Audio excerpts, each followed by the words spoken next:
Hi everyone, मेरा नाम है सत्यम और इस वीडियो में हम लोग बात करने वाले हैं कि ट्राई एंड एक्सेप्ट ब्लॉक्स क्या होते हैं। तो गाइस, अभी तक हम लोगों ने काफ़ी सारी चीज़ें करी हैं पाइथन में और हमें बहुत बार काफ़ी सारे टाइप के एरर देखने को मिले थे।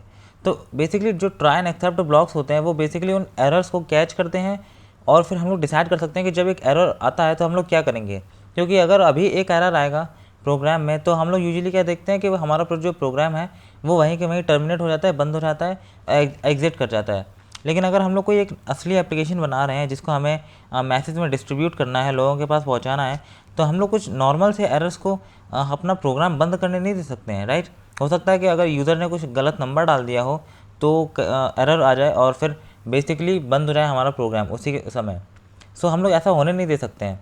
हो सकता है यूज़र को एक फ़ाइल इनपुट करनी हो लेकिन वो फाइल जो है वो एग्जिस्ट ही नहीं करती हो, वो भी एक एरर देगा।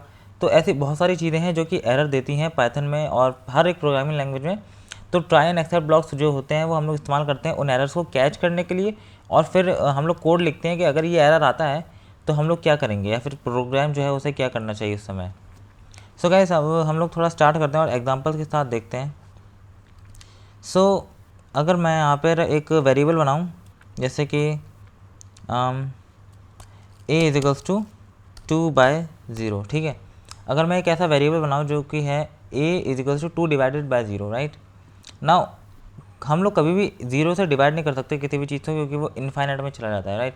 इनफाइनाइट लूप में वो हम लोग कभी कर नहीं सकते हैं, वो एक एरर देता है। तो अगर मैं अभी इसे यहाँ पे रन करूँगा तो आप देख सकते हो यहाँ पे हमें एरर आ गया, ट्रेस बैक। यहाँ से एरर स्टार्ट है, ठीक है, यहाँ से एरर स्टार्ट है और ये यहाँ पर यहाँ तक एरर है, ठीक है, ट्रेस बैक से। तो एरर का जो नाम है वो ये है एरर का नाम, ठीक है, ज़ीरो डिवीजन एरर। और ये है एरर का डिस्क्रिप्शन कि डिवीजन बाय ज़ीरो, ठीक है। ये है नाम और ये है उसका बेसिकली डिस्क्रिप्शन। सो अभी हम लोग अगर देखें तो जैसे ही यहाँ पे एरर जो आया है, जैसे एरर आया और हमारा जो प्रोग्राम हो गया टर्मिनेट, राइट। सो बेसिकली हम लोग ये नहीं चाहते हैं कि एरर आए और फिर हमारा प्रोग्राम टर्मिनेट हो जाए। बस हम लोग चाहते हैं कि अगर एरर आए तो टर्मिनेट ना हो, कुछ और करे। सो बेसिकली हम लोग अब यूज़ करने वाले हैं ट्राई एंड एक्सेप्ट ब्लॉक्स। सो मैं क्या करूँगा, ट्राई लिखूँगा, ट्राई, उसके बाद एक कॉलन लगाएंगे और यहाँ नीचे लिखेंगे अपना कोड जो कि हम चाहते हैं कि पहले एग्जीक्यूट हो, जो कि हम नॉर्मली चाहते हैं कि ये वाला कोड जो है उसे एग्जीक्यूट होना चाहिए अगर कोई एरर नहीं है तो, ठीक है। तो मैं यहाँ पे लिख दूँगा a इज इक्वल्स टू 2/0, ठीक है। अब मैं यहाँ पे नीचे आऊँगा और यहाँ पे लिखूँगा एक्सेप्ट और यहाँ कॉलन लगाएंगे और मैं लिख दूँगा प्रिंट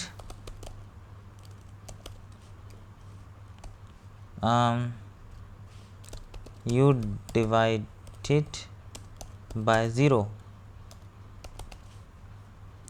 सो यहाँ पे मैंने ये मैसेज प्रिंट कर दिया, ठीक है। तो अब हो क्या रहा है हमारे कोड में कि हम सबसे पहले ट्राई करेंगे, ठीक है। जो प्रोग्राम है वो सबसे पहले ट्राई करेगा कि यहाँ पर जो कोड है ना उसे रन करने का ट्राई करेगा, ठीक है। अगर यहाँ पर कुछ कोड है और उसमें थोड़ी गलती आ गई या फिर कोई एरर आ गया तो जैसे ही एरर आता है जो तो हमारा जो प्रोग्राम है वो एक्सेप्ट पे चला जाएगा, ठीक है। इस जगह पे, इस वाले ब्लॉक पे चला जाएगा और इसके अंदर की जो चीज़ें हैं उसे एग्जीक्यूट कर देगा, ठीक है। तो अगर मैं अभी इसे रन करता हूँ तो आप देख सकते हो कि यहाँ पर हमारा जो मैसेज था यू डिवाइडेड बाय 0 वो प्रिंट हो गया है। क्योंकि हमारा जो बेसिकली प्रोग्राम था यहाँ पर उसमें हम लोगों ने यहाँ पर देखा कि ये जो चीज़ है ये एरर देगी और फिर हमारा जो प्रोग्राम है वो डायरेक्टली एक्सेप्ट पे चला जाएगा और यहाँ पर वो प्रिंट कर देगा इस चीज़ को, राइट। तो ये हुआ है। सो इस तरीके से guys try and except blocks जो हैं वो काम करते हैं। तो अगर मैं यहाँ पर इसकी जगह कुछ और लिख दूँ, ठीक है, मान लो इसकी जगह कुछ और लिखा हमने, जैसे कि एक इनपुट लेते हैं a is equals to input enter input, okay. और यहाँ पे मान लो कि अगर मुझे कोई नंबर इनपुट चाहिए, ठीक है, नंबर इनपुट चाहिए तो हम लोग यहाँ पे फ्लोट में कन्वर्ट कर रहे हैं इसे, क्योंकि हम लोग एक्सपेक्ट कर रहे हैं कि यूज़र जो है वो एक फ्लोट, एक नंबर इनपुट देगा। तो हम लोग यहाँ पे क्या कर रहे हैं कि हम लोग यहाँ पे जैसे इनपुट आएगा तो वो स्ट्रिंग फॉर्मेट में आएगा यहाँ पे, राइट, स्ट्रिंग फॉर्मेट में आएगा। और फिर हम लोग क्या कर रहे हैं, फ्लोट फंक्शन का इस्तेमाल करके उस स्ट्रिंग फॉर्मेट के नंबर को हम लोग एक बेसिकली असली नंबर में चेंज कर रहे हैं, राइट। सो अब अगर मैं इसको रन करता हूँ और अब आप यहाँ पे देख सकते हो कि हमें एक आया है प्रॉम्प्ट सबसे नीचे, एंटर इनपुट, जो कि हमारा मैसेज था।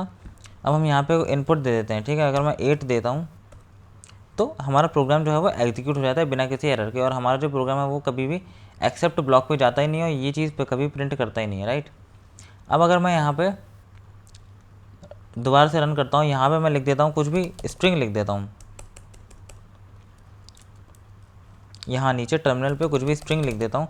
अब इसे एंटर करता हूँ तो आप देख सकते हो कि यहाँ पर हमारा इस एक्सेप्ट ब्लॉक में गया, ठीक है। जो प्रोग्राम था वो एक्सेप्ट ब्लॉक में गया, और यहाँ पे उसने वो मैसेज हमें प्रिंट करके दे दिया, क्योंकि ये जो चीज़ है ये नंबर है ही नहीं। लेकिन अब प्रॉब्लम ये है कि यहाँ पे आ रहा है मैसेज यू डिवाइडेड बाय 0, लेकिन हमने जो करा है काम, यहाँ पर गलती हमारी ये है कि हमने नंबर की जगह एक स्ट्रिंग दी है। तो यूज़र को क्या लगेगा, अगर हम लोगों ने ऐसा कुछ मैसेज प्रिंट करा तो यूज़र को क्या लगेगा कि हम लोगों ने कुछ डिवाइड कर दिया 0 से, लेकिन ऐसा तो कुछ है ही नहीं, गलती तो ये है ही नहीं। गलती क्या है कि हमने नंबर की जगह यहाँ पर स्ट्रिंग लिख दिया है, राइट। तो अब हम लोग इन चीज़ों को कैसे हम लोग कंट्रोल करें, राइट। सो गाइस, अब बेस्ट चीज़ ये है कि आप एक्सेप्ट को इस तरीके से मत लिखिए। अभी हम लोग क्या कर रहे हैं, हम लोग बेसिकली एक्सेप्ट यहाँ पर ऐसे लिख रहे हैं। तो ये जो एक्सेप्ट है वो किसी भी टाइप का एरर जो कि आपके प्रोग्राम में आ सकता है, 99% वो किसी भी टाइप का एरर जो है वो उसे एक्सेप्ट कर लेगा, ठीक है। और वो क्या देगा, वो ये प्रिंट कर देगा ये एरर मैसेज, चाहे वो किसी भी टाइप का एरर हो, चाहे वो अब एक वैल्यू एरर हो, चाहे फिर वो टाइप एरर हो, या फिर वो डिवीजन बाय 0 एरर हो, वो किसी भी टाइप का एरर हो, वो करेगा क्या, वो सिर्फ ये चीज़ प्रिंट करेगा, राइट। सो हमें कुछ इस तरीके से एक्सेप्ट स्टेटमेंट बनाने हैं कि हमें पता चल जाएगा किस टाइप का एरर जो है हमें मिला है। तो हम लोग बेसिकली क्या करते हैं, हम लोग इस एक्सेप्ट स्टेटमेंट को हटाते हैं यहाँ से, और अब हम लोग इसको दोबारा लिखते हैं। सो मैं यहाँ पे लिखने वाला हूँ एक्सेप्ट। अब मैं इसके आगे स्पेस देकर यहाँ पे एरर का नाम लिख दूँगा, ठीक है। तो हमें यहाँ पर इस समय कौन सा एरर आ रहा है, यहाँ पर बेसिकली अगर आप इसमें कोई गलत स्ट्रिंग इनपुट डालते हो तो हमें बेसिकली एक वैल्यू एरर मिलेगा। अगर आपको नहीं पता है कि आपको कौन सा एरर मिल सकता है तो आप क्या करो, आप ये हटाओ और इसे नॉर्मली एग्जीक्यूट करो। सो बेसिकली अब हमें यहाँ पर कह रहा है कि हमें इनपुट देना है, और अगर मैं अब यहाँ पे हम कोई भी इनपुट दे देता हूँ, टर्मिनल पे कोई भी इनपुट दे देता हूँ, तो यहाँ पे आप देख सकते हो हमें एरर दिखाएगा यहाँ पे, ठीक है। एरर का नाम भी देगा। तो ये है हमारा पूरा एरर, ट्रेस बैक से लेके यहाँ पर इस जगह तक, ठीक है। अब आप देख सकते हो कि यहाँ पर जो लिखा है ये वैल्यू एरर लिखा है, ये नाम है हमारे एरर का, और यहाँ पे जो चीज़ लिखी है यहाँ तक ये है उसकी बेसिकली डेफिनेशन, बेसिकली उसका एक डिस्क्रिप्शन छोटा था, ठीक है। तो वैल्यू का ये हमारे एरर का नाम है वैल्यू एरर, ठीक है। तो हम लोग इसी नेम को इस्तेमाल करेंगे ऊपर अपने एक्सेप्ट को लिखने के लिए। तो मैं क्या करने वाला हूँ, यहाँ पे लिखने वाला हूँ ट्राई, ठीक है। फिर मैं नीचे आऊँगा, यहाँ पे इंडेंटेशन दूंगा मैं, ठीक है। और फिर मैं नीचे जाऊँगा, यहाँ पे लिखूँगा एक्सेप्ट, ठीक है। और मैं यहाँ पे बेसिकली लिखने वाला हूँ अपने एरर का नाम जो कि मैं कैच करना चाहता हूँ। तो मैं यहाँ लिखूँगा वैल्यू एरर, ठीक है, वैल्यू एरर। उसके बाद मैं कॉलन लगाऊंगा और यहाँ पे इसके नीचे लिखूँगा कि अगर मुझे वैल्यू एरर मिलता है, ठीक है, वैल्यू एरर, तो मैं क्या लिखूँगा, यहाँ पे मैं प्रिंट कर दूँगा hi user you entered a wrong value, ठीक है, प्लीज़ एंटर ए नंबर, ठीक है। तो मैं कुछ इस तरीके का मैसेज डाल सकता हूँ, hi user you entered a wrong value please enter a number, right. मैं कुछ इस तरीके का मैसेज डाल सकता हूँ। और अब अगर मैं इसको रन करता हूँ, मैं यहाँ पर जाता हूँ, अब अगर कुछ भी उलपटान चीज़ डाल देता हूँ यहाँ पे, तो आप देख सकते हो कि हमारा जो एक्सेप्ट ब्लॉक के जो कोड है वो यहाँ पे एग्जीक्यूट हो गया है, क्योंकि हमें एक वैल्यू एरर आया, ठीक है। सो अब मान लेते हैं कि मान लो कि आपका जो कोड है उसमें मैं यहाँ पे एक और वेरिएबल बनाता हूँ, यहाँ पे लिख देता हूँ a डिवाइडेड बाय 0, ठीक है। तो ये क्या करेगा, हमें डिवीजन बाय 0 एरर देगा, राइट। तो मैं क्या करने वाला हूँ, यहाँ पे जाके एक और एक्सेप्ट बना देता हूँ, एक्सेप्ट बना दिया एक और, ठीक है। यहाँ पे लिख दिया कि अगर डिवीजन बाय 0 डिवीजन एरर हमको जो देता है, अगर हमें ये एरर मिलता है, ठीक है, हमारे ट्राई ब्लॉक के अंदर कहीं पे भी 0 से डिवाइड हो रहा हो और हमें ये ज़ीरो डिवीजन एरर मिले, तो हम लोग क्या करेंगे, ये वाला जो है ना, ये वाला एक्सेप्ट ब्लॉक जो है, ये वाला नीचे वाला, वो बेसिकली ज़ीरो डिवीजन एरर को कैच कर लेगा और हमें इसके अंदर की जो चीज़ें हैं बेसिकली हमारे इसके अंदर को जो कोड है वो एग्जीक्यूट हो जाएगा। तो मैं यहाँ पे लिख देता हूँ डिवाइडेड बाय ज़ीरो,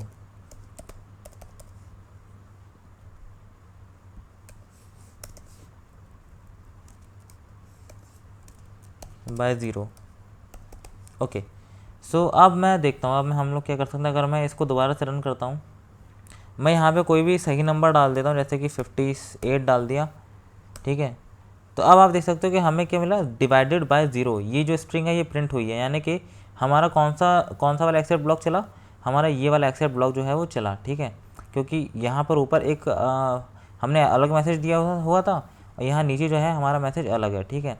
तो यानी कि ज़ीरो डिवीजन एरर पे अकेला ज़ीरो डिवीजन एरर के एक्सेप्ट ब्लॉक का ही कोड जो है वो एग्जीक्यूट होगा, दूसरे एक्सेप्ट ब्लॉक का कोड जो है एग्जीक्यूट नहीं होगा। सो गाइस कुछ इस तरीके से काम करते हैं ट्राई एंड ब्लॉक स्टेटमेंट्स, ठीक है, try and except statement, sorry. And एक और चीज़ है गाइस कि बेसिकली अगर आप चाहो तो इन चीज़ों को, यानी कि ये जो है इन्हें एक वेरिएबल की तरह भी ले सकते हो आप, ठीक है। अगर मैं यहाँ पे लिख दूँ एक्सेप्ट वैल्यू एरर एज यहाँ पे कोई भी मैं वेरिएबल डाल दूँ, जैसे कि यूजुअली लोग क्या करते हैं ERR डालते हैं या फिर सिंपली ई डाल देते हैं, आपको कहीं लैंग्वेजेस में ये भी मिलेगा। तो मैं यहाँ पे अकेला ई लिख देता हूँ। ई जो है ना गाइस वो एक वेरिएबल है जो कि इसे स्टोर करेगा, इसके डिस्क्रिप्शन को स्टोर करेगा, ठीक है। और अगर मैं यहाँ पे जाता हूँ, यहाँ पे जाता हूँ, इस चीज़ को मैं यहाँ पे मैं इसे प्रिंट कर देता हूँ, ठीक है। अगर मैं ई को प्रिंट कर देता हूँ यहाँ पे, तो ये ई जो है ना वो बेसिकली हमें एक छोटा सा डिस्क्रिप्शन दे देगा इस एरर का, ये कि ये एरर है, क्या करता है ये एरर, ठीक है। तो अगर मैं इसे रन करता हूँ और अगर मैं यहाँ पे कोई भी उलपटान चीज़ डाल देता हूँ, ठीक है, एक नंबर नहीं डालता हूँ, तो अब आप देख सकते हो कि could not convert string to float, और फिर हमारी ये स्ट्रिंग है जो हमने इनपुट दिया था। सो गाइस ये जो चीज़ है ये छोटा सा डिस्क्रिप्शन है हमारे एरर का, ठीक है। तो और ये हमें ये बताता है कि हमने जो डाला है वो स्ट्रिंग है और हमें जो डालना चाहिए था वो था फ्लोट, ठीक है, फ्लोट वैल्यू। सो ऐसी चीज़ें आपको पता होनी चाहिए गाइस, ये काफ़ी ज़्यादा इंपॉर्टेंट होते हैं। और गाइस आपको शायद लग रहा होगा यार कि हम लोग यहाँ पे कुछ कर ही नहीं रहे हैं, हमारा जो प्रोग्राम है वो तो बंद हो ही रहा है अभी भी, राइट। क्योंकि बेसिकली यहाँ पे जैसे ही आप देख सकते हो यहाँ पे कमांड प्रॉम्प्ट आ गया है यहाँ पे, इसका मतलब है कि उसने एक्सेप्ट ब्लॉक के अंदर जो कुछ भी था, ठीक है, चाहे ये था या फिर ये था, उसे एग्जीक्यूट करा और हमारा जो कोड है वो बंद हो गया, राइट। लेकिन अगर मैं यहाँ नीचे से फर्स्ट ऑफ ऑल अगर मैं यहाँ पे और कोड लिख दूँ, ठीक है, जैसे कि print this code continues, right. Okay guys, so अब ये जो प्रिंट स्टेटमेंट है, ये वाला प्रिंट स्टेटमेंट, ठीक है, ये ना तो एक्सेप्ट ब्लॉक्स में से किसी एक का है, ठीक है, और ना ही ट्राई ब्लॉक में से है। सो बेसिकली ये सबसे बाहर है और इस पर किसी भी ब्लॉक का असर नहीं हो रहा है, राइट। सो अगर मैं अब इसे रन करता हूँ इस प्रोग्राम को, मैं यहाँ पे कुछ भी एरर दे देता हूँ, ठीक है, कुछ भी मैं लिख देता हूँ, नंबर तो लिखना नहीं है, उसके अलावा कुछ भी लिख दो, ठीक है। तो हमने लिखा, तो अब हुआ क्या देखो ज़रा, मैंने यहाँ पे गलत इनपुट दिया, ठीक है, और हमारे वैल्यू एरर वाले एक्सेप्ट ब्लॉक ने उसे कैच कर लिया और यहाँ पे हमें दे दिया could not convert string to float JSKH, हमारी जो ये स्ट्रिंग थी। उसके बाद गाइस आप देख सकते हो कि एक और चीज़ प्रिंट हुई है, दिस कोड कंटिन्यूस, ठीक है, जो कि हमारा यहाँ पर था। यूजुअली क्या होता कि अगर हमें एक एरर मिल जाता तो क्या होता, हमें जैसे एरर मिलता हम लोग वहीं से बंद कर देते। बेसिकली हमारा जो पाइथन कंपाइलर या फिर इंटरप्रेटर है वो बेसिकली उसी जगह से हमारे कोड को एग्जीक्यूट करना बंद कर देता था और एग्जिट हो जाता था, ठीक है। हमारा जो बेसिकली प्रोग्राम था वो उसी जगह से बंद हो जाता था और आगे का कोई भी कोड जो था वो एग्जीक्यूट नहीं होता था। लेकिन अब अभी आप देख सकते हो कि हमारा ये जो वाला जो प्रिंट स्टेटमेंट है ये एग्जीक्यूट हुआ है, ठीक है, हमारे एरर को कैच करने के बाद जो बाकी का कोड है वो भी एग्जीक्यूट हो रहा है, ठीक है। तो ये पावर होती है हमारे ट्राई एंड एक्सेप्ट ब्लॉक्स की, तो कि अगर हमारे प्रोग्राम में कोई एरर भी आता है तो भी हमारा जो प्रोग्राम है वो चलता रह सकता है, ठीक है। और आप इस चीज़ को बहुत ज़्यादा डिटेल कर सकते हो। मैंने एक्सेप्ट ब्लॉक्स में इस समय सिर्फ और सिर्फ प्रिंट स्टेटमेंट का इस्तेमाल करा है, लेकिन आप बेसिकली क्या कर सकते हो, आप यूज़र को कह सकते हो कि दोबारा से इनपुट डालो या फिर आप कोई लूप स्टार्ट कर सकते हो। बेसिकली आप बहुत ज़्यादा कॉम्प्लिकेटेड लॉजिक इसके अंदर डाल सकते हो, ठीक है, जिस भी तरीके से आप उस एरर को हैंडल करना चाहते हो। तो बेसिकली ये काफ़ी ज़्यादा पावरफुल है और आपको डेफिनेटली ऑनलाइन जाना चाहिए, चेक करना चाहिए कि लोगों ने अपने कोड में इसे कैसे इम्प्लीमेंट करा है, क्योंकि वहाँ से आपको एक्सपीरियंस मिलेगा कि इस चीज़ को आप कैसे इस्तेमाल कर सकते हो। यहाँ पर तो मैंने आपको अकेला प्रिंट स्टेटमेंट लिख के दिखाया है, लेकिन आप इसके अंदर चाहे जितने चाहो उतने स्टेटमेंट लिख सकते हो, जितनी लाइन्स ऑफ कोड चाहो उतने लाइन्स ऑफ कोड लिख सकते हो इन एक्सेप्ट ब्लॉक्स के अंदर। और बहुत बहुत ज़्यादा कॉम्प्लिकेटेड लॉजिक भी बना सकते हो कि यार अगर कोई एरर आता है तो हमें इस तरीके से इसे हैंडल करना चाहिए। अभी तो बस हम लोग प्रिंट कर रहे हैं कि क्या दिक्कत हो गई है, लेकिन आप डिसाइड कर सकते हो कि एरर आया है तो आपको यूज़र से दोबारा इनपुट मांगना है कि नहीं मांगना है, या फिर आपको कोई डिफ़ॉल्ट वैल्यू है उसे एज इनपुट यूज़ करना है। आप बेसिकली इसमें काफ़ी ज़्यादा चीज़ें कर सकते हो, ठीक है। बहुत ज़्यादा कॉम्प्लिकेटेड आप बना सकते हो इसको, बहुत ज़्यादा डिटेलिंग आप कर सकते हो हर एक एरर के लिए। सो गाइस याद रखिएगा कि आपको करना ऐसे ही चाहिए कि आपको हर एक एरर के लिए एक एक्सेप्ट ब्लॉक बनाना चाहिए, वरना अगर आपने सिर्फ एक ही एक्सेप्ट ब्लॉक बनाया और उसके अंदर आपने सारे एरर एक्सेप्ट करना स्टार्ट कर दिए, तो आप कभी भी किसी भी एरर के लिए एक स्पेसिफिक लाइन ऑफ कोड या फिर एक स्पेसिफिक सेट ऑफ कोड नहीं लिख पाओगे कि हाँ अगर मुझे जीरो डिवीजन एरर मिलता है तो मुझे इस तरीके से इसे हैंडल करना है, और अगर मुझे वैल्यू एरर मिलता है तो मुझे अलग तरीके से हैंडल करना है, ठीक है। तो आपको हमेशा ऐसा करना चाहिए कि आप वैल्यू एरर और जीरो डिवीजन एरर, और अगर टाइप एरर है, कोई और टाइप का एरर है, किसी और चीज़ का एरर है, तो आप उन सभी एरर्स को अलग अलग एक्सेप्ट ब्लॉक्स में लिखो और उन्हें के लिए अलग से कोड लिखो कि हाँ मुझे स्पेसिफिकली इस एरर को इस तरीके से हैंडल करना है या सॉल्व करना है, ठीक है। तो इस तरीके से आपको पाइथन में काम करना चाहिए, ये बेस्ट प्रैक्टिसेस हैं। सो गाइस हम लोगों ने अभी इस समय ट्राई एंड ब्लॉक को कंप्लीट कर लिया है, और अब आपके लिए बस एक चीज़ रह गई, आपको बस एक्सपीरियंस गेन करना है कि इस चीज़ को हम लोग यूज़ कैसे करते हैं, ठीक है। अपने खुद के प्रोग्राम्स बनाने हैं, ऑनलाइन जाना है, सर्च करना है, दूसरों के कोड देखने हैं, देखना है कि उन्होंने कैसे यूज़ करा है इन चीज़ों को, और इंस्पिरेशन लेके खुद अपने कोड में यूज़ करना स्टार्ट करना है इसे। और हाँ गाइस एरर्स के बारे में जानना अब आप सीखिए थोड़ा सा, ठीक है। ऑनलाइन जाइए, सर्च करिए पाइथन एरर्स, आपको एक पूरी लिस्ट आ जाएगी। आपको डिस्क्रिप्शन के बारे में उनका एक छोटा सा डिस्क्रिप्शन भी मिल जाएगा, आप देख सकते हैं कि वो क्या करते हैं ये एरर्स, और कौन सी सिचुएशन में आप इन एरर्स को देख सकते हैं। आप इन एरर्स को अपने कोड में या फिर अपने प्रोग्राम में हैंडल कर सकते हैं। सो आपको एरर्स के बारे में जानना काफ़ी ज़रूरी है। हमने आपको बता दिया है कि आप आखिर ये नाम कैसे पता करते हो एरर्स का, ठीक है। तो नाम पता करने के लिए कोई ज़्यादा रॉकेट साइंस नहीं है। जैसे ही आपका एरर आता है और आपने ट्राई एंड एक्सेप्ट ब्लॉक नहीं लगाया हुआ होता है, तो वो आपके कमांड लाइन पे एरर का जो नाम होता है उसे प्रिंट कर देता है, ठीक है, पूरे एरर मैसेज के साथ। तो आपको वहाँ से आपके एरर का नाम मिल जाएगा, जो भी आपका एरर होगा, फिर आप उसे एक्सेप्ट ब्लॉक में डाल सकते हो और उसके लिए कोड लिख सकते हो। सो गाइस आई होप कि ये वीडियो आपके लिए हेल्पफुल रहा होगा गाइस, और अगर आपने कुछ नया सीखा हो तो please like share and subscribe the video and channel. And अब हम मिलेंगे नेक्स्ट वीडियो में गाइस, तब तक के लिए बाय।